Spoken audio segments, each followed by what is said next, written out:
મારા ભાઈના મૃત્યુ પછી મમ્મી ભાભી પર ગુસ્સો કાઢતી અને કહેતી, મારા ઘરમાંથી નીકળી જા, તું મારા ફૂલ જેવા દીકરાને ખાઈ ગઈ છે. આ સાંભળીને ભાભી રડતી, તેના રૂમમાં જતી, તે બધા અત્યાચારો ચૂપચાપ સહન કરતી. ન તો તે તેના માતાના ઘરે ગઈ કે ન તો તેના પરિવારના સભ્યો તેને મળવા આવતા. એક દિવસ મમ્મીએ ભાભી પર કેરોસીન છાંટીને કહ્યું, આજે હું તને પૂરી કરી દઈશ. ભાભી ચૂપચાપ ઊભી રહી, તેની આંખોમાં આંસુ હતા.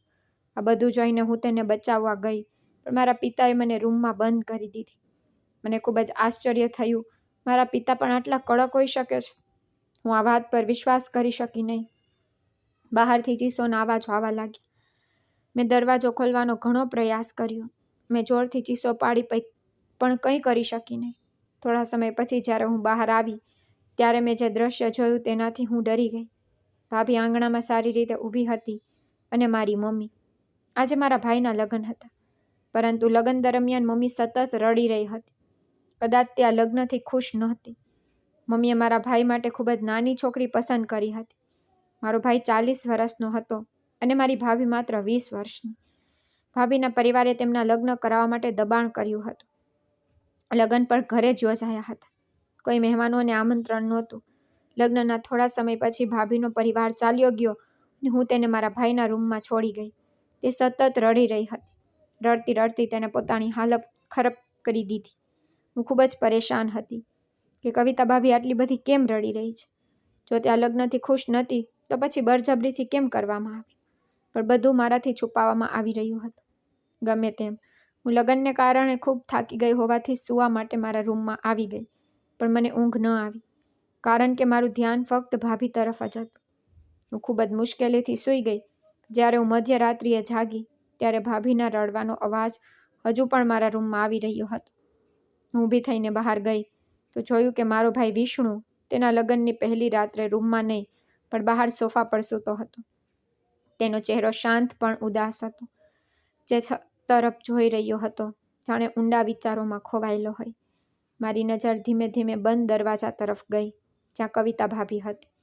રડવાનો અવાજ અંદરથી સ્પષ્ટ રીતે આવી રહ્યો હતો. તે રડવું કોઈ સામાન્ય રડવું નહોતું. તે તૂટેલા હૃદયનો અવાજ હતો.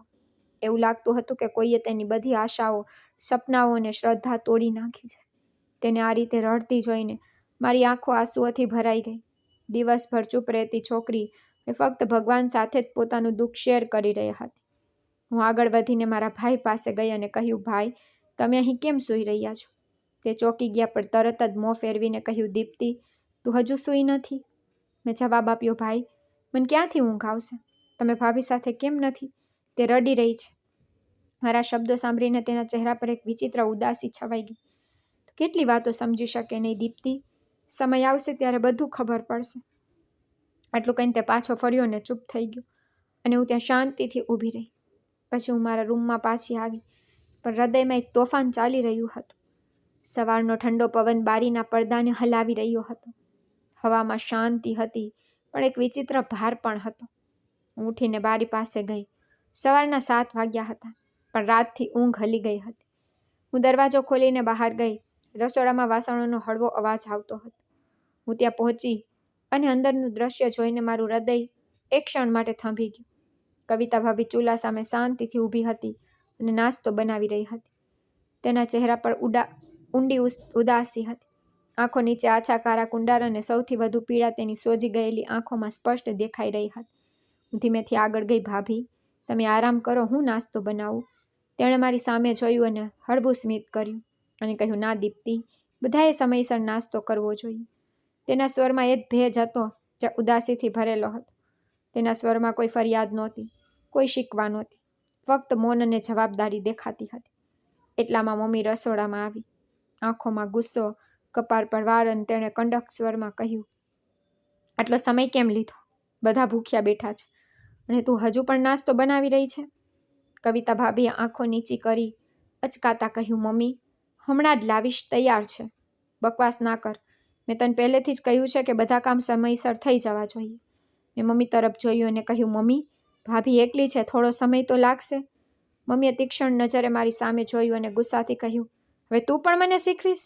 તું રસોડામાં શું કરી રહી છો? અહીંથી નીકળી જા. હું ચૂપ થઈ ગઈ. પણ મારું હૃદય અંદરથી દુઃખી હતું.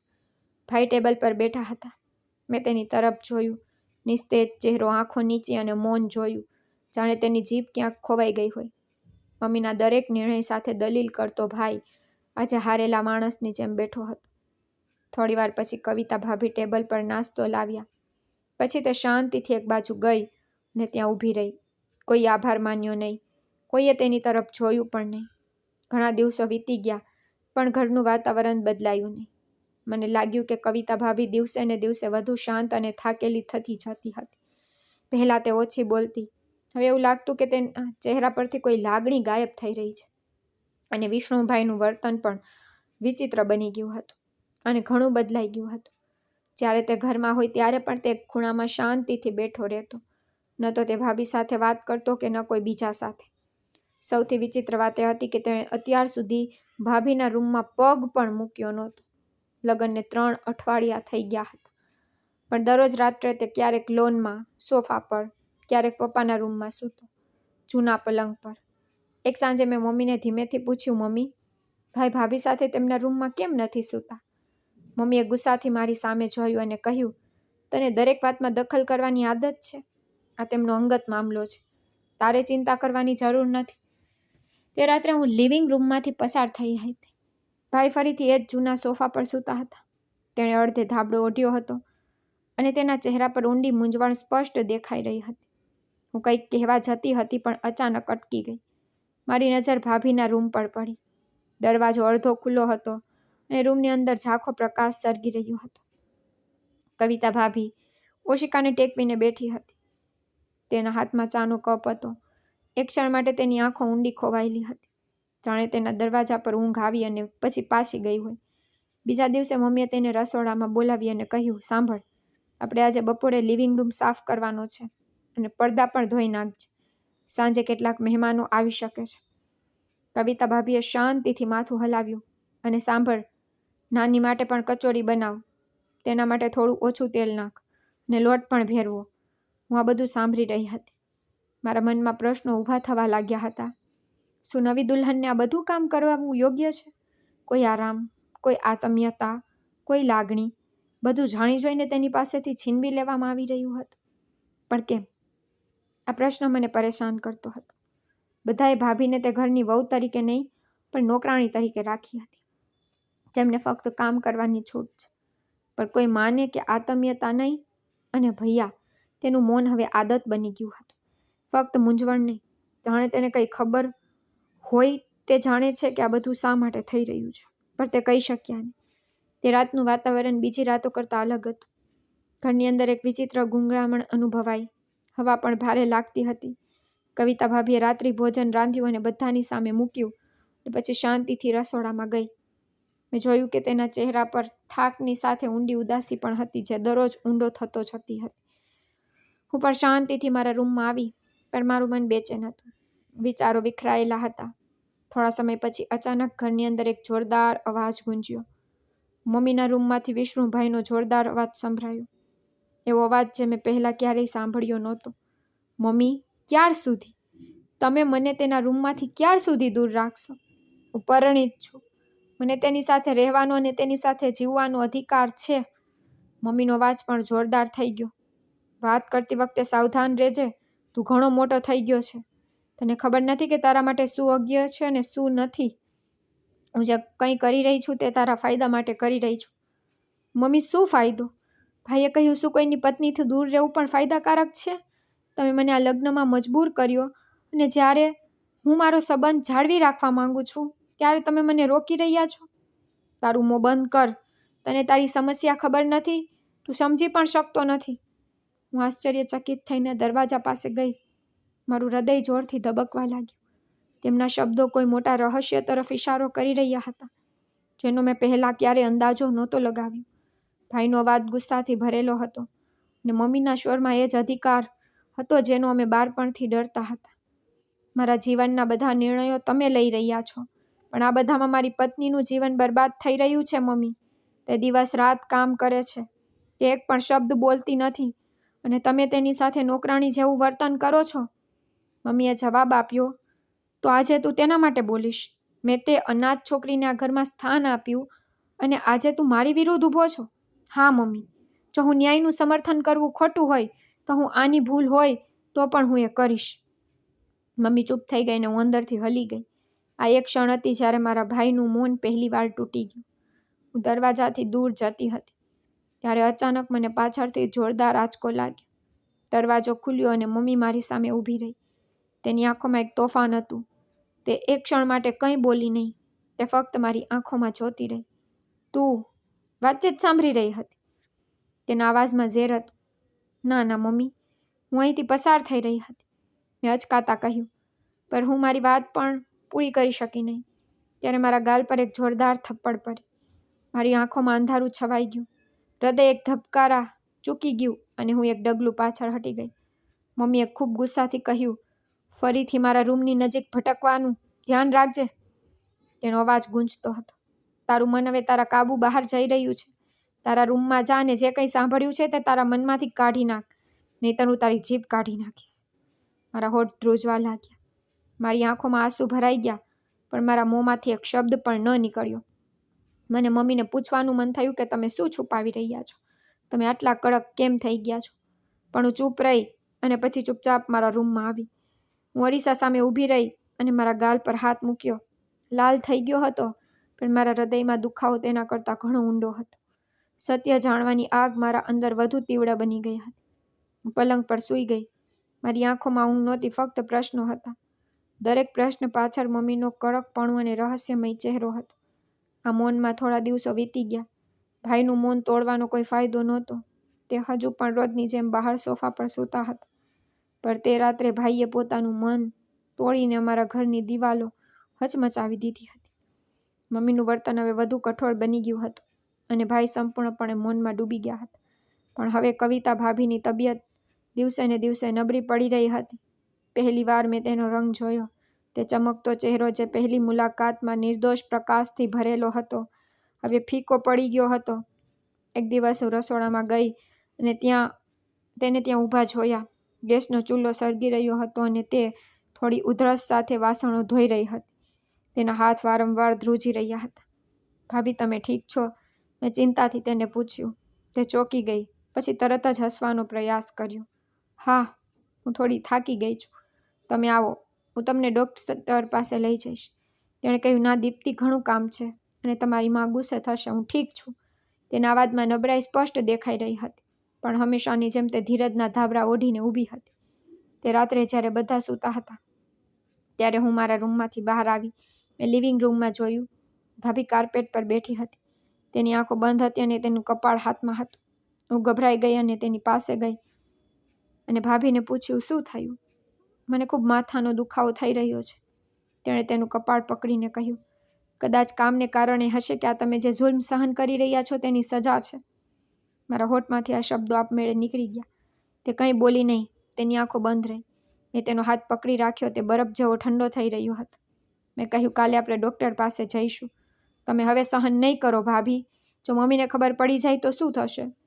જો તમારી બીમારી શાંતિથી વધી જશે તો તમે એક માણસ છો, કોઈ મશીન નથી જેને કામ પણ લગાવી શકાય. તેની આંખોમાંથી આંસુ વહેવા લાગ્યા. મેં તેને સાંત્વના આપી અને પછી તે તેના રૂમમાં ગઈ અને મારા રૂમના વાતાવરણમાં એક વિચિત્ર બેચેની હતી અને મારી આંખોથી માઇલો દૂર રહેલી ઊંઘ. રૂમની દિવાલો પર લટકાવેલા ચિત્રો પણ કંઈક કહેવા માંગતા હતા, પણ તેમની જીભ બંધ હતી. મને ઊંઘ આવ્યાને ઘણો સમય થઈ ગયો. એટલામાં બસ દરવાજાના તાળાનો નરમ અવાજ સંભળાયો. ઘડિયાળ રાતના 3 વાગ્યા એમ તેમ બતાવી રહી હતી. હું ચોંકીને જાગી ગઈ અને તે અવાજ શોધવા ઊભી થઈ. મેં ધીમેથી દરવાજો ખોલ્યો અને જોયું, ભાઈ નરમ પગલાઓ સાથે કવિતા ભાભીના રૂમ તરફ ચાલી રહ્યા હતા. તેની ગતિ ધીમી હતી, પણ તેના પગલાઓમાં બેચેની હતી. પહેલી વાર તે તેની પત્નીના રૂમ તરફ આગળ વધ્યા હતા. હૃદયમાં ઘણા પ્રશ્નો હતા, ઘણી આશાઓ અને ક્યાંક ડર પણ. રૂમ બંધ થયો અને પછી ઘરમાં શાંતિ છવાઈ ગઈ. હું પલંગ પર પાછી આવી, પણ મારું હૃદય હજુ પણ બેચેન હતું. ન તો ઊંઘ હતી કે ન તો શાંતિ. ફક્ત છત તરફ જોતી રહી. સૂર્યનું પહેલું કિરણ હજી બહાર આવ્યું નહોતું અને એક ભયાનક ચીસ આખા ઘરને હચમચાવી ગઈ. વિષ્ણુ, વિષ્ણુ, ઊઠ! હું ગભરાઈને ઊભી થઈ. દરવાજો ખોલ્યો અને બહાર દોડી ગઈ. બીજા પણ દોડી આવ્યા. કવિતા ભાભીના રૂમનો દરવાજો ખુલ્લો હતો. અંદરનું દ્રશ્ય હૃદયદ્રાવક હતું. વિષ્ણુભાઈ પલંગ પર નિર્જીવ પડેલા હતા. તેમની આંખો બંધ હતી. તેમનો ચહેરો લાલ હતો અને હોઠના ધાર પરથી લોહી વહી રહ્યું હતું. એક શાંત મૃત્યુ જેની અસર તેના ચહેરા પર થીજી ગઈ હતી. કવિતા ભાભી એક ખૂણામાં બેઠી હતી. ચહેરો સફેદ હતો, આંખોમાં ભય હતો અને આખું શરીર ધ્રુજી રહ્યું હતું. મમ્મીની ચીસો આકાશ સુધી પહોંચી ગઈ. તે મારા દીકરાને મારી નાખ્યો. મેં તને કહ્યું હતું કે તેને તારી નજીક ન બોલાવ. તે તારું ભાગ્ય જોયું? તેને તારા ભાગ્યથી દૂર જતા જોયો? તે જોરથી રડવા લાગી અને બીજી જ ક્ષણે તેણે કવિતા ભાભી પર હુમલો કર્યો. હું તને છોડીશ નહીં, તું મારા દીકરાની ખૂની છો.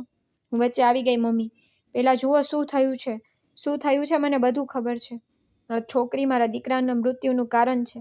મેં કવિતા ભાભી તરફ જોવાનું શરૂ કર્યું. તે શાંતિથી બેઠી હતી, જાણે કંઈક સમજવાનો પ્રયાસ કરી રહ્યું. હોઠ ધ્રુજી રહ્યા હતા, આંખોમાં આંસુ અટકી ગયા હતા. હું ભાઈ પાસે ગઈ અને તેની નસ તપાસી, જે હવે બંધ થઈ ગઈ હતી. હૃદય પહેલાંથી જ બંધ થઈ ગયું હતું. તે કાયમ માટે ગયો હતો. રૂમમાં શોક હતો અને આ શોક વચ્ચે એક જ પ્રશ્ન ગૂંજતો હતો. શું કવિતા ભાભીએ ખરેખર ભાઈને મારી નાખ્યો હતો કે પછી તે પોતે કોઈ ષડયંત્રનો ભોગ બની હતી, જેનો પડદો આજ સુધી ખુલ્યો નથી? વિષ્ણુભાઈના મૃત્યુ પછી ઘરનું વાતાવરણ કાયમ માટે બદલાઈ ગયું. દિવાલો શાંત, હવા ભારે ને દરેક ખૂણો શોકમાં ડૂબેલો હતો. પરંતુ સૌથી મોટો ફેરફાર મમ્મીના વર્તનમાં આવ્યો. હવે તે ફક્ત રડતી નહોતી, તે દરેક શ્વાસ સાથે ચીસો પાડતી. તેણે કવિતા ભાભીને શ્રાપ આપતી. જ્યારે અમે ભાઈના અંતિમ સંસ્કાર પછી ઘરે પાછા ફર્યા, ત્યારે મમ્મીની આંખો દુઃખથી ભરાઈ ગઈ અને તે સતત રડી રહી હતી. કહી રહી હતી, મેં તેને તે રૂમમાં જવાની મનાઈ કરી હતી. મેં કહ્યું હતું કે આ છોકરી તેને ડૂબાડી દેશે. તેણે બધાની સામે બૂમ પાડી. કવિતા ભાભી શાંતિથી બેઠી હતી, ખોળામાં હાથ, આંખો નીચે. તેનો ચહેરો લાલ હતો, ગુનેગાર જેવો, પણ તે ચહેરા પર કોઈ ચાલાકી નહોતી. ફક્ત થાક અને નિર્ભયતાનો પડછાયો હતો. શરમ આવી જોઈએ. મમ્મીએ ચીસો પાડી. તું મારા દીકરાની દુશ્મન હતી. મને ખબર હતી કે આ દિવસ આવશે. તે મારા વિષ્ણુને મારી નાખ્યો. મેં હિંમત ભેગી કરીને કહ્યું, બસ કરો મમ્મી, ભાઈ બીમાર હતા. તમે આ વાત જાણો છો? તેની બીમારી તેના મૃત્યુનું કારણ બની શકે છે. કવિતા ભાભીને દોષ ન આપો. તે પોતે અંદરથી તૂટી ગઈ છે. મમ્મીએ મારી તરફ જોયું. પછી તે ગુસ્સાથી બૂમ પાડી, હવે તું પણ તેની સાથે જોડાઈ ગઈ છે? તને ખબર નથી કે આ કેવી છોકરી છે? તે આપણને છેતરી રહી છે. તેણે પોતાની માસુમિયતની આડમાં મારા દીકરાને ગળી ગઈ. હું ચૂપ થઈ ગઈ. મારી પાસે આ માટે કોઈ સમજૂતી નહોતી, પણ મમ્મી સામે કોઈ સમજૂતી કામ કરવાની નહોતી. પિતા જે સામાન્ય રીતે ચૂપ રહેતા, તે દિવસે મમ્મી સાથે સંમત થયા અને કહ્યું, આ એ છોકરી છે જે છેતરપિંડીથી ઘર બરબાદ કરે છે. પહેલાં તેઓએ દીકરાને દૂર કર્યો અને પછી તેને મારી નાખ્યો. હવે તેઓ આપણી સંભાળ રાખવાનો ઢોંગ કરશે. કવિતા ભાભીના ચહેરા પર હળવી ધ્રુજારી દેખાઈ. તેના હોઠ હલ્યા, પણ તેણે કંઈ કહ્યું નહીં, જાણે શબ્દો અંદર ક્યાંક અટવાઈ ગયા હોય. હું તને હવે એક દિવસ પણ આ ઘરમાં જોવા માંગતી નથી. મમ્મીએ ગુસ્સામાં કહ્યું, તું જાતે જ જા, નહીંતર હું તને. શું કરશો મમ્મી તમે? હું ફરી બોલી. ક્યાં સુધી તમારા નફરતથી અમને સળગાવતા રહેશો? શું દરેક દુઃખ માટે કોઈને દોષ આપવો વ્યાજબી છે મમ્મી? મમ્મીએ મારી સામે જોયું, પણ આ વખતે હું પાછળ હટી નહીં. મને પહેલેથી જ ખ્યાલ આવી ગયો હતો કે સત્ય માટે અવાજ ઉઠાવવો જરૂરી છે. પણ કવિતા ભાભી હજુ પણ ચૂપ હતી, જાણે કે તેણે બધું ભગવાનને સોંપી દીધું હોય. પણ એક વાત ચોક્કસ હતી, આરોપ ફક્ત જીભનો નહોતો, આ તેના ગૌરવ પર હુમલો હતો, જે કવિતા ભાભીએ દરેક કિંમતે બચાવ્યું. ભાઈના મૃત્યુ પછી કવિતા ભાભીનું જીવન વધુ ઉદાસ થઈ ગયું. દરરોજ સવારે તેની આંખો માના કડવા અવાજથી ખુલતી હતી. બપોરની ગરમી, થાક અને નબળાઈ હોવા છતાં તે રસોડાના બધા કામ કરતી, કપડાં ધોતી, ડ્રોઈંગ રૂમ સાફ કરતી, મહેમાનોની સેવા કરતી, બધું એકલી કરતી. અને જો તે થોડી પણ મોડી પડતી તો મમ્મીનો અવાજ ગૂંજતો, તું મારા દીકરાને ખાઈ ગઈ છે, હવે તું અમારા પર રાજ કરવા માંગે છે.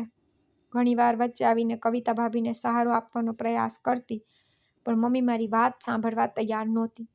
હવે તું પણ તેની સાથી બની ગઈ છે દીપ્તિ. યાદ રાખજે, હું તારી માં છું અને માં ક્યારેય ખોટી નથી હોતી. હું ચૂપ રહેતી, પણ મારું હૃદય લોહીના આંસુ રડતું.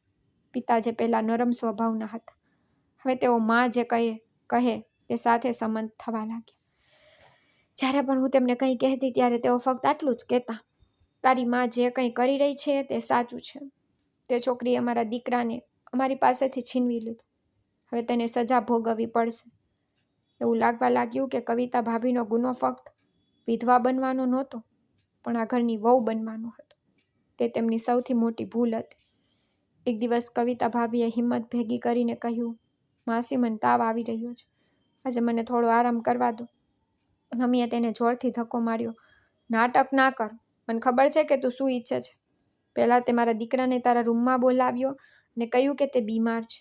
હવે તું મને મૂર્ખ બનાવી રહી છે. મેં આગળ વધીને કવિતા ભાભીને પકડી. તે લગભગ પડી ગઈ. તેની આંખોમાંથી આંસુ વહી રહ્યા હતા, પણ તેના હોઠ હજુ પણ શાંત હતા. તે દિવસે પહેલીવાર મેં વિચાર્યું કે જે વ્યક્તિ ફક્ત ધીરજને હથિયાર તરીકે વાપરીને જુલ્મ સહન કરે તે કેટલો મજબૂત હોય છે, અને જે સમાજ જુલ્મીના સમર્થનમાં મૌન તમાશો બની જાય છે તે કેટલો નબળો હોય છે. હું કવિતા ભાભીને તેના રૂમમાં લઈ ગઈ. મેં તેને ધાબળો ઓઢાડીને પાણી આપ્યું અને કહ્યું, હું તમારી સાથે છું ભાભી, હું તમને હવે સહન નહીં કરવા દઉં. કવિતા ભાભીએ મારી તરફ જોયું. તેની આંખોમાં પ્રકાશનું કિરણ હતું. કદાચ પહેલી વાર તેને લાગ્યું કે તે એકલી નથી. દિવસો વીતતા ગયા, પણ કવિતા ભાભીના જીવનમાં અંધકાર ઓછો થયો નહીં. એક બપોરે દરવાજાની ઘંટડી વાગી. જ્યારે હું બહાર ગઈ ત્યારે મેં જોયું કે 3 સ્ત્રીઓ ત્યાં ઊભી હતી, હાથમાં મીઠાઈના બોક્સ અને તેમના ચહેરા પર સ્મિત. નમસ્તે દીકરી, અમે પાડોશમાંથી છીએ. અમે તારી ભાભી વિશે સાંભળીને તેમને મળવા આવ્યા છીએ. જો તમે પરવાનગી આપો તો અમે તેમની સાથે થોડી વાર વાત કરવા માંગીએ છીએ. મને આશ્ચર્ય થયું, પણ હું આદરપૂર્વક તેમને અંદર લઈ ગઈ. તે લિવિંગ રૂમમાં બેઠા અને મેં કવિતા ભાભીને બોલાવી. કવિતા ભાભી ધીમે ધીમે અંદર આવી. માથા પર સફેદ દુપટ્ટો, આંખો નીચી, પણ તેમના ચહેરા પર એ જ માસુમિયત. તે સ્ત્રીઓ તેને જોતા જ હસતી હતી. તે ખૂબ જ સરસ છે, સરળતા અને સુંદરતા બંને. અમે તેના વિશે ઘણું સાંભળ્યું છે. અમે અમારા ઘરની વિધુર સ્ત્રી માટે મેળ શોધી રહ્યા છીએ. અમને કવિતા ખૂબ ગમે છે. અમે વાત કરવા માંગીએ છીએ. આ સાંભળીને કવિતા ભાભીનો ચહેરો લાલ થઈ ગયો. મને પણ થોડું આશ્ચર્ય થયું, પરંતુ તે કંઈ બોલે તે પહેલાં મમ્મી રૂમમાંથી બહાર આવી. લિવિંગ રૂમમાં બેઠેલી સ્ત્રીઓને જોઈને તે સમજી ગઈ કે મામલો શું છે. તેનો અવાજ તીક્ષ્ણ થઈ ગયો. અહીં શું થઈ રહ્યું છે?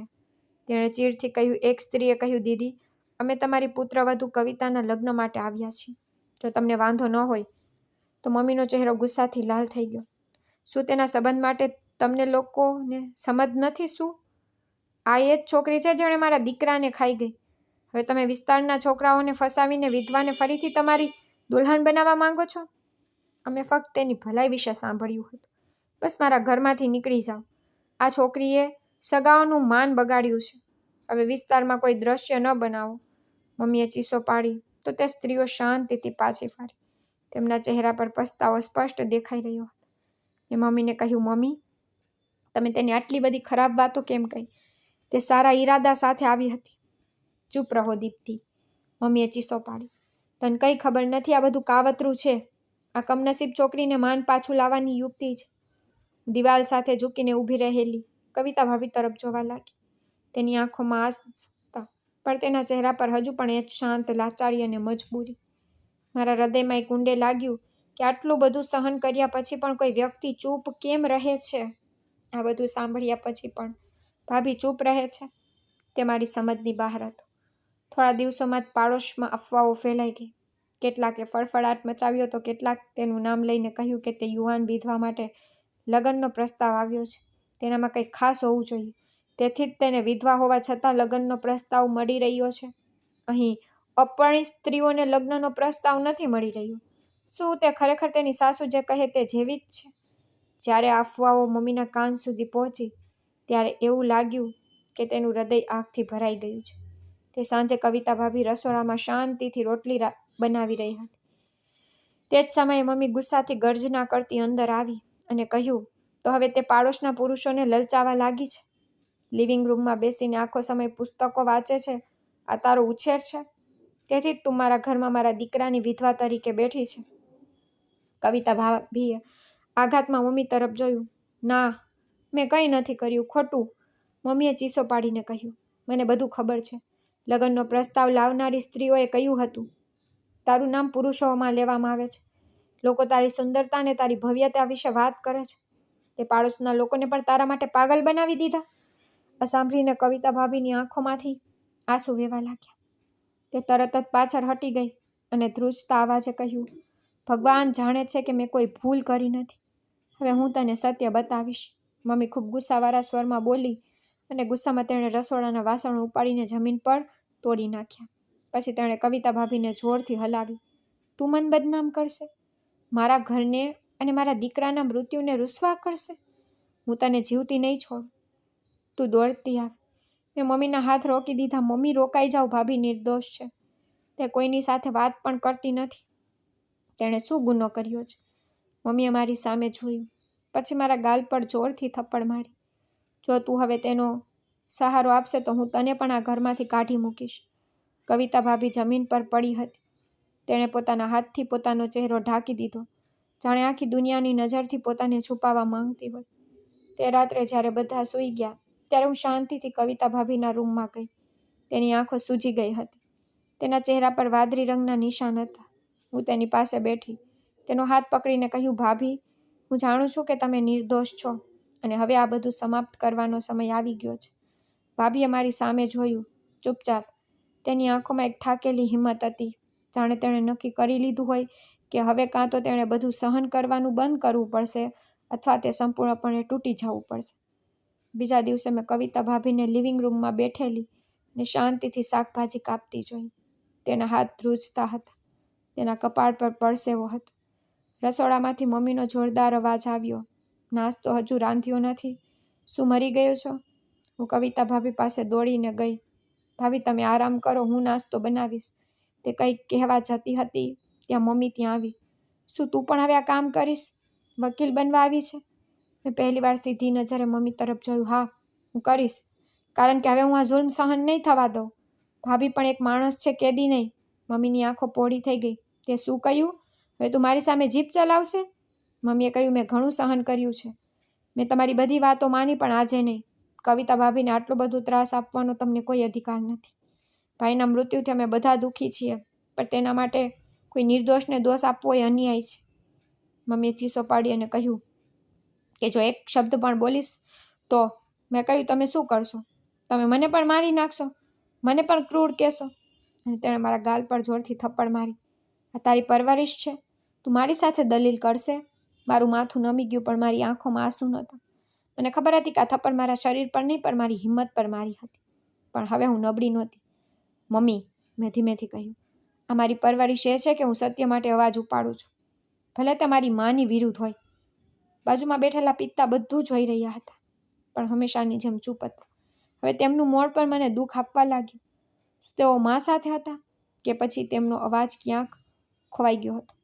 મેં કવિતા ભાભીનો હાથ પકડીને તેમના રૂમમાં લઈ ગઈ. મેં દરવાજો બંધ કરી દીધો. હવે ઘણું થયું. જો તમે હવે પણ ચૂપ રહેશો તો આ ક્યારેય સમાપ્ત થશે નહીં. કવિતા ભાભીએ મારી તરફ જોયું. તેમની આંખોમાં આંસુ હતા, પણ પહેલીવાર તેમના હોઠ પર એક નાનું સ્મિત જોવા મળ્યું. દીપ્તિ, તે મારા માટે તમારી મા સામે અવાજ ઉપાડ્યો, તો હવે હું પણ ચૂપ નહીં રહું. તે ક્ષણે મને એવું લાગ્યું કે જાણે પહેલીવાર કવિતા ભાભીએ પોતાને તે કેદમાંથી મુક્ત અનુભવતી હોય, અને પહેલીવાર મેં મારી જાતને પણ બગાવતનો ભાગ બનતી જોઈ હતી. આ બગાવત ફક્ત અવાજ વિશે નહોતી. આ બગાવત માન, અધિકાર અને માનવતા માટે હતી. થોડા દિવસો પછી વિસ્તારની એ જ આદરણીય સ્ત્રીઓ ફરી આવી. આ વખતે તેમની સાથે બીજી એક સ્ત્રી હતી જે ખૂબ જ સારી રીતે વર્તતી હતી. મેં તેમને આદરપૂર્વક લિવિંગ રૂમમાં બેસાડ્યા અને ચા પાણી બનાવવા ગઈ. અમને કવિતા ખૂબ ગમી છે. તેમાંથી એક મહિલાએ વાતચીત શરૂ કરી. અમે તેના ધૈર્ય અને શિષ્ટાચાર વિશે ઘણું સાંભળ્યું છે. અમારા ભાભીના દીકરાનો સંબંધ છે. જો તમને કોઈ વાંધો ન હોય તો અમે વાત આગળ વધારવા માંગીએ છીએ. મારી આંખો ખુશીથી ચમકી. કવિતા ભાભી રૂમના ખૂણામાં માથું નમાવીને બેઠી હતી, પણ એવું લાગ્યું કે તેમના ચહેરા પર પણ થોડો પ્રકાશ પાછો આવ્યો છે. પણ ત્યારે જ દરવાજો ખુલ્યો. મમ્મી અંદર આવી. પ્રસ્તાવ વિશે સાંભળતાની સાથે જ તેમની આંખોમાં ચમક આવી ગઈ. બસ આ જ બાકી હતું. હવે મારા દીકરાની ખૂની દુલ્હન બનશે. તે સ્ત્રીઓ નર્વસ થઈ ગઈ. દીદી, અમે ફક્ત પ્રસ્તાવ લઈને આવ્યા હતા. જો તમને ખરાબ લાગ્યું હોય તો મને માફ કરી દો. મમ્મીએ કહ્યું, ખરાબ લાગ્યું? તમને બધાને શરમ આવી જોઈએ.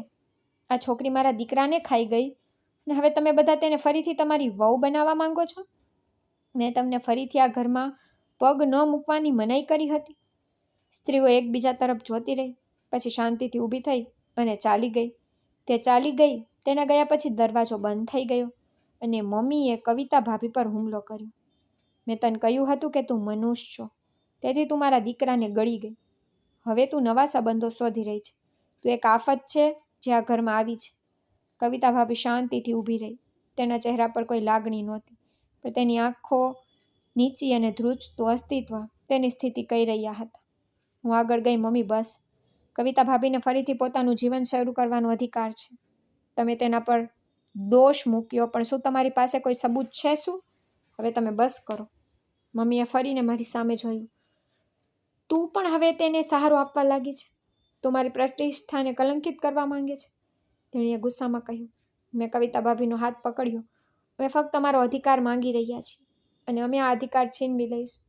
કવિતા ભાભી મારી સામે જોયું. વર્ષોથી દબાયેલી એક ચિંગારી તેની આંખોમાં દેખાવા લાગી.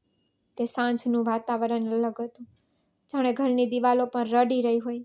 હવામાં ગૂંગળામણ. મમ્મી આખો દિવસ ચૂપ રહી, પણ તેની આંખોમાં એક તોફાન સ્પષ્ટ દેખાતું હતું. કવિતા ભાભી હંમેશાની જેમ રસોડામાં વ્યસ્ત હતી. હું પણ તેની નજીક હતી. ત્યારે અચાનક મમ્મી અંદર આવી, હાથમાં કેરોસીનની બોટલ લઈને. બસ, હવે ઘણું થયું. હું હવે આ નાટક જોઈ શકતી નથી. તેના ચહેરા પર પાગલપણું દેખાતું હતું. મમ્મી, તમે શું કરી રહ્યા છો? હું આગળ ગઈ. મેં કવિતા ભાભીને બચાવવાનો પ્રયાસ કર્યો. હું એક માં છું. આ છોકરીએ મારા દીકરાને છીનવી લીધો. હવે તે પડોશના માણસોને પણ લલચાવી રહી છે. હું તેને જીવતી નહીં છોડું. હવે તો કવિતા ભાભીના અસ્તિત્વને બાળી નાખવાની તૈયારી કરી રહી હતી. હું બહાર દોડી ગઈ અને પિતાને કહ્યું, પપ્પા, કંઈક કરો. મેં ચીસો પાણી પર પિતાએ મારા ખંભાને મજબૂતીથી પકડી રાખ્યો. બસ થઈ ગયું. હવે તું પણ મારી વિરુદ્ધ જઈ રહી છે. મેં ચીસો પાડી. હા, હવે હું ચૂપ નહીં રહું. હું મારી બધી શક્તિથી ચીસો પાડવા લાગી, પણ પિતાએ મને પકડીને મારા રૂમમાં ધકેલી દીધી અને બહારથી દરવાજો બંધ કરી દીધો. હું અંદર કેદ થઈ ગઈ. હું દરવાજો ખખડાવતી રહી, રડતી રહી, ચીસો પાડતી રહી. મમ્મી, પપ્પા, તેને કંઈ ન કરો. દરવાજો ખોલો. શું તમે માણસ નથી? બહારથી અવાજ વધુ જોરથી આવવા લાગ્યો. પહેલાં કવિતા ભાભીનો નરમ અવાજ, પછી મમ્મીની ચીસો, અને પછી બધું જાણે કોઈ આફત આવી ગઈ હોય તેવું લાગ્યું. દરવાજા નીચેથી ધુમાડો અંદર આવવા લાગ્યો અને જ્યારે મેં બારીમાંથી બહાર જોયું ત્યારે આગની જ્વાળાઓ વધી રહી હતી. મેં બૂમ પાડી, કોઈ મને બચાવો, કોઈ દરવાજો ખોલો, પણ અવાજ મારા ગળામાં અટવાઈ ગયો હોય તેવું લાગ્યું. બહારથી અવાજ આવવા લાગ્યો. લોકો ભેગા થઈ ગયા હતા. કેટલાક પાણી લાવવાની વાત કરી રહ્યા હતા, કેટલાક આગ ઓલવવાની વાત કરી રહ્યા હતા, પણ અંદર બધું બળી રહ્યું હતું. ફક્ત ઘર જ નહીં, પણ સંબંધો પણ. હું દરવાજો તોડવાનો પ્રયાસ કરતી રહી. મારા હાથ દુખવા લાગ્યા, લોહી વહેવા લાગ્યું, પણ દરવાજો ખુલ્યો નહીં. પછી અચાનક એક જોરદાર વિસ્ફોટ થયો. કદાચ લિવિંગ રૂમમાં કંઈક ફૂટ્યું હશે. હવે ધુમાડો ગાઢ થઈ ગયો. શ્વાસ લેવામાં તકલીફ પડી રહી હતી. હું ફ્લોર પર બેઠી હતી, ભગવાનને પ્રાર્થના કરી રહી હતી કે હે ભગવાન, કૃપા કરીને મારી ભાભીને બચાવો, કૃપા કરીને અમારા ઘરને બચાવો. ત્યારે દરવાજો બીજી જોરદાર વિસ્ફોટ સાથે તૂટી પડ્યો. પાડોશમાંથી કેટલાક લોકો અંદર આવ્યા હતા. હું હાફથી બહાર આવી. મારી સામે જે દ્રશ્ય હતું તે જોઈને હું ખૂબ જ હચમચી ગઈ. લિવિંગ રૂમની વચ્ચે લાગેલી આગ ઓલવાઈ ગઈ હતી, પણ મમ્મી પપ્પાના મૃતદેહ ફ્લોર પર પડ્યા હતા, નિર્જીવ અને શાંત. મારા પગલાં ડગમગી ગયા. મારા હૃદયમાં એક વિચિત્ર ભય અને ઊંડી શાંતિ ફેલાઈ ગઈ. એટલામાં કોઈએ ધીમેથી કહ્યું, દીપ્તિ. હું પાછળ ફરી. કવિતા ભાભી ખૂણામાં બેઠી હતી. તેનો દુપટ્ટો તેના ખંભા પર લટકતો હતો. તેના કપડાં કાળા થઈ ગયા હતા, પણ તે સુરક્ષિત હતી. હું તેની પાસે દોડી ગઈ. ભાભી, તમે ઠીક છો ને? તે હળવેથી હસી. તેની આંખોમાંથી આંસુ વહેવા લાગ્યા. તેણે કહ્યું, હા દીપ્તિ, હું જીવિત છું. આજે મારા માટે જે આગ પ્રગટાવવામાં આવી હતી તેણે તેને ઘેરી ગઈ. તમે કેવી રીતે બચી ગયા? તેણે આકાશ તરફ જોયું. પછી તેણે કહ્યું, હું ભગવાનને પ્રાર્થના કરી રહી હતી. હું રોટલી પર તેલ લગાવી રહી હતી ત્યારે માએ પાછળથી તેલ ફેંક્યું. હું ડરી ગઈ અને એક ખૂણામાં છુપાઈ ગઈ. પછી એક ક્ષણમાં આગ ફેલાઈ ગઈ અને બંને તેમાં ફસાઈ ગયા. આ એક ચમત્કાર છે ભાભી. ના દીપ્તિ, આ કોઈ ચમત્કાર નથી. તે ભગવાનનો ન્યાય છે. દરરોજ રાત્રે તેને પ્રાર્થના કરતી હતી કે મને આ જુલ્મથી બચાવો અને મને મારો હક આપો. આજે તેણે મારી વાત સાંભળી. તેણે થોડી રાહત સાથે કહ્યું, મારી આંખોમાંથી આંસુ અટકતા નહોતા. મેં તેનો હાથ પકડીને કહ્યું કે તમે ખૂબ બહાદુર છો ભાભી. ભગવાને તમને બચાવી અને સત્યને જીવંત કર્યું. કવિતા ભાભી આંખો નીચી કરીને ધીમેથી કહ્યું, આ જુલ્મનું પરિણામ છે દીપ્તિ. ફક્ત તે જ બળે છે જે બીજાને બાળવા માટે નીકળે છે, અને ફક્ત તે જ બચે છે જે ભગવાન સમક્ષ એકાંતમાં રડે છે.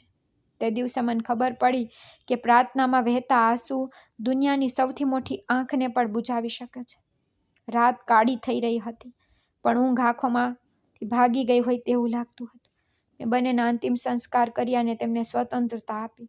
અંતિમ સંસ્કાર પછી ઘરનું વાતાવરણ સંપૂર્ણપણે બદલાઈ ગયું હતું. ઘરમાં એક વિચિત્ર શાંતિ હતી. તેની સાથે દરેક દિવાલ જે ઘણા વર્ષોથી દરેક દિવાલ સાથે અથડાતી હતી. કવિતા ભાભીના રૂમમાં ગઈ. તે શાંતિથી બેઠી હતી. તેનો ચહેરો થાકેલો હતો, પણ હવે તેમાં શાંતિ હતી. ધીમેથી તેની પાસે બેઠી. ભાભી, શું હું તમને કંઈક પૂછી શકું? મેં ધીમેથી કહ્યું. તેણીએ મારી તરફ જોયું, સ્મિત કર્યું, માથું હલાવ્યું. ભાઈ લગ્ન પછી ક્યારેય તમારા રૂમમાં આવ્યા નહીં. તે તમારાથી આટલા દૂર કેમ રહ્યા? મારો પ્રશ્ન સાંભળીને તેનું સ્મિત ઝાખું થવા લાગ્યું. તેની આંખોમાં જૂના ઘા ફરી આવ્યા. તેના ચહેરા પર એ જ શાંતિ પાછી આવી ગઈ જે તેમને લગ્નની પહેલી રાત્રે જોઈ હતી. થોડી વાર ચૂપ રહી. પછી ઊંડો શ્વાસ લેતા તેણે કહ્યું, દીપ્તિ, તારા ભાઈ બીમાર હતા. તેને એક એવી બીમારી હતી જેનું પરિણામ પહેલેથી જ નક્કી થઈ ગયું હતું. તે લગ્ન માટે યોગ્ય નહોતા. મારા હોઠ બંધ થઈ રહ્યા. તમને આ બધું કેવી રીતે ખબર પડી? મેં પૂછ્યું. લગ્નના થોડા દિવસો પછી. તેણે કહ્યું કે જ્યારે તે દરરોજ રાત્રે રૂમની બહાર સૂતા હતા ત્યારે મને સમજાયું કે કંઈક ખોટું છે. મેં તેની સાથે વાત કરવાનો પ્રયાસ કર્યો, પણ તે મૂંઝાઈ ગયા અને ઠપકો આપવા લાગ્યા. તેણે કહ્યું કે તને પ્રશ્નો પૂછવાની શું જરૂર છે? એક રાત્રે મેં તેના ડ્રોઅરમાં કેટલાક રિપોર્ટ જોયા. તે મેડિકલ રિપોર્ટ્સ હતા, જેમાં તેની બીમારીનો સ્પષ્ટ ઉલ્લેખ હતો. તેને છેલ્લા સ્ટેજમાં કેન્સર હતું. તેને બચવાની કોઈ આશા બાકી નહોતી. મારી આંખોમાંથી આંસુ વહેવા લાગ્યા. શું મમ્મી બધું જાણતી હતી? મેં રડતા રડતા પૂછ્યું.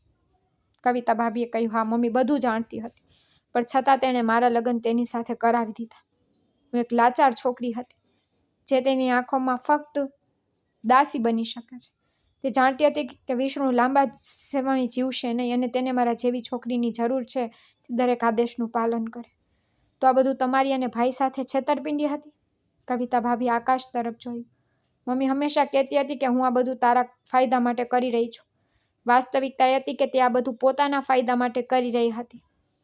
તેને ડર હતો કે જો વિષ્ણુ મારી સાથે જોડાશે તો તેનો અંત જલ્દી આવશે. તેથી તે હંમેશા અમને એકબીજાથી દૂર રાખતી હતી.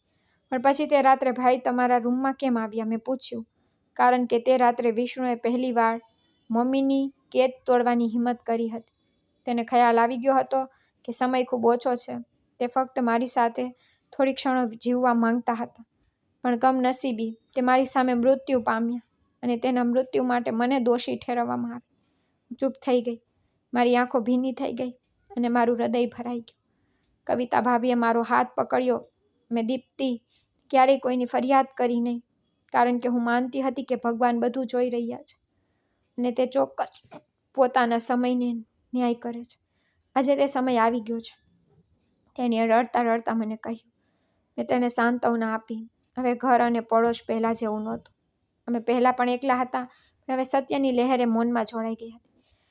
વર્ષોથી છુપાયેલું સત્ય જે જુલ્મીના અવાજ નીચે દબાયેલું હતું, હવે તે સંપૂર્ણપણે પ્રગટ થઈ ગયું હતું. તે રાત્રે કવિતા ભાભી મારી પાસે બેઠી.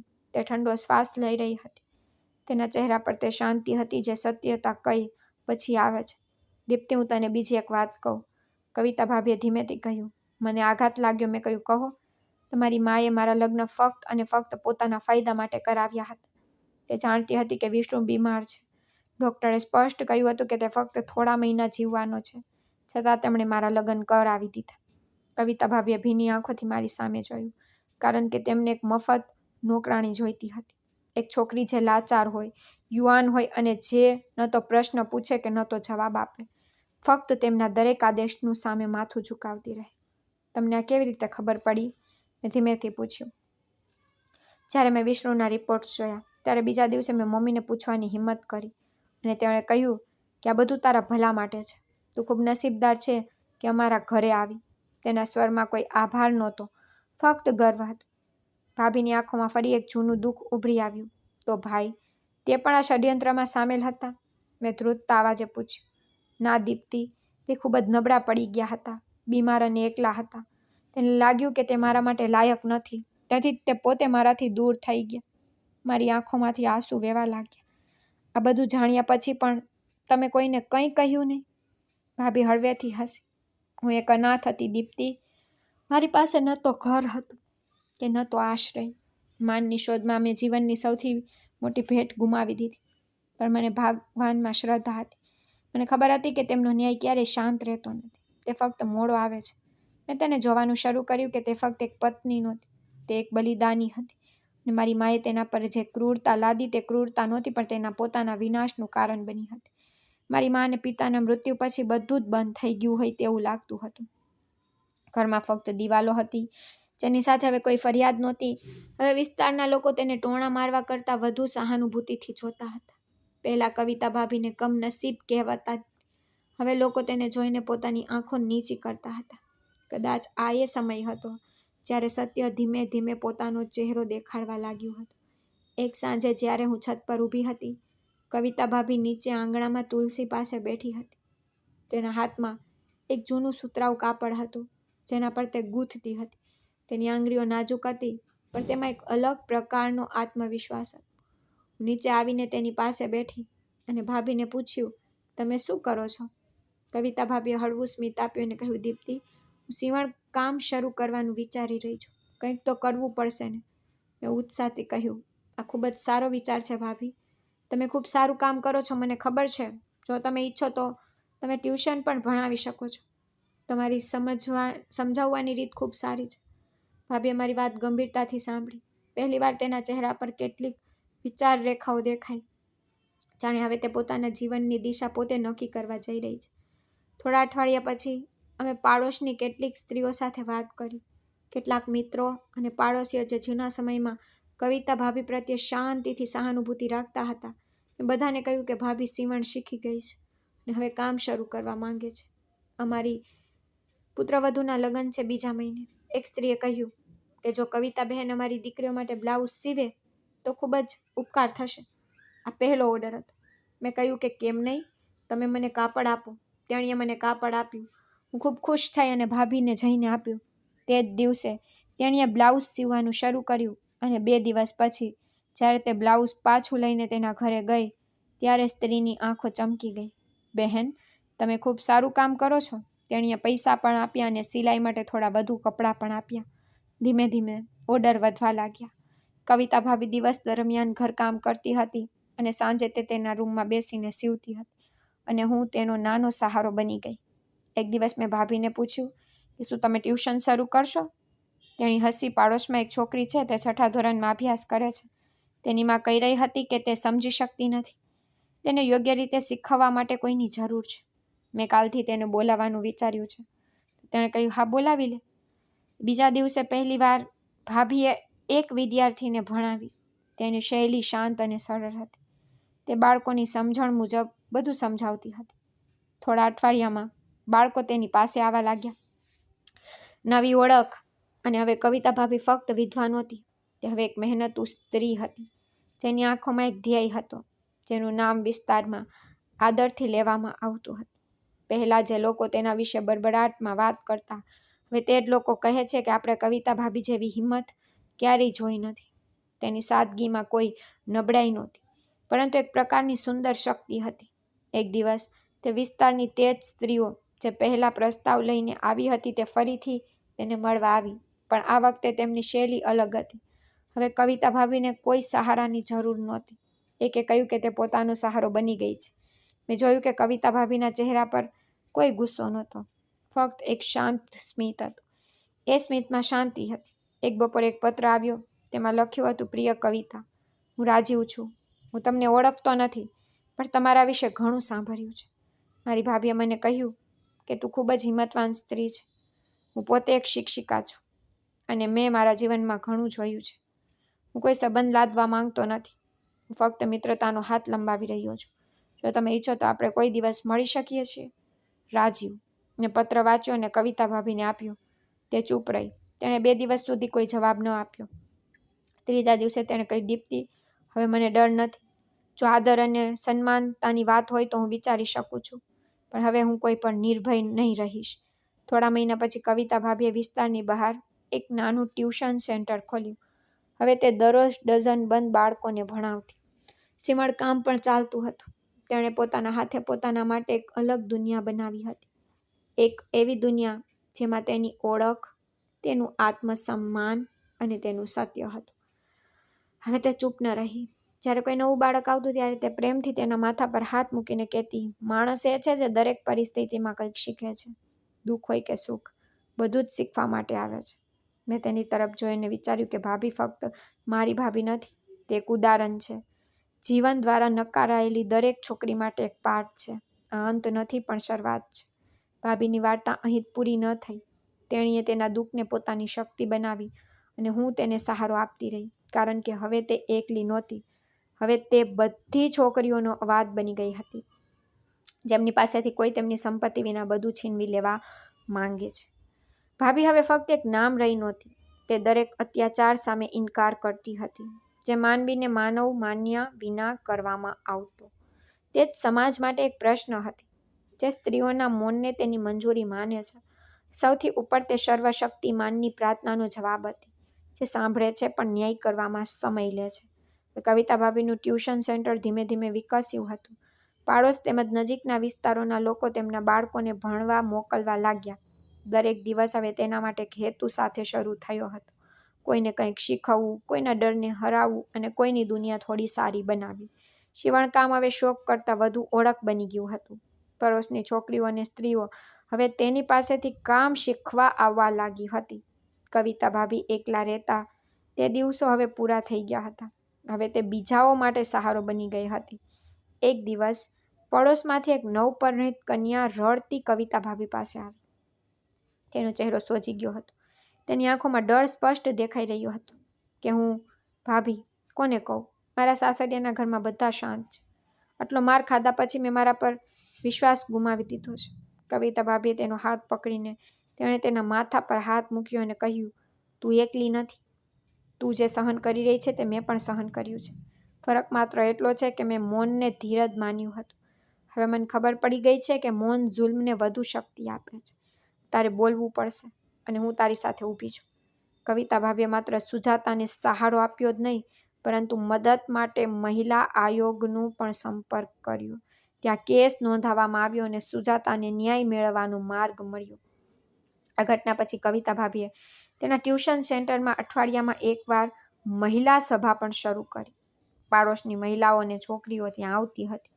તેઓ પોતાની ઓળખ સમજતી હતી અને શીખતી કે પોતાનો અવાજ કેવી રીતે બનવો. હવે ભાભી ફક્ત શિક્ષિકા જ નહીં પણ નેતા બની ગઈ હતી. તે જેને એક સમયે કમનસીબ કહેવાતી હતી, હવે તે વિસ્તારની દીદી બની ગઈ હતી. એક એવી દીદી જે દરેક દુઃખને સમજી શકતી હતી, કારણ કે તે પોતે બળીને તેમાંથી બહાર આવી હતી. એક સાંજે હું તેની પાસે બેઠી હતી. સૂર્ય આથમી રહ્યો હતો અને તેના ચહેરા પર હળવું સ્મિત હતું.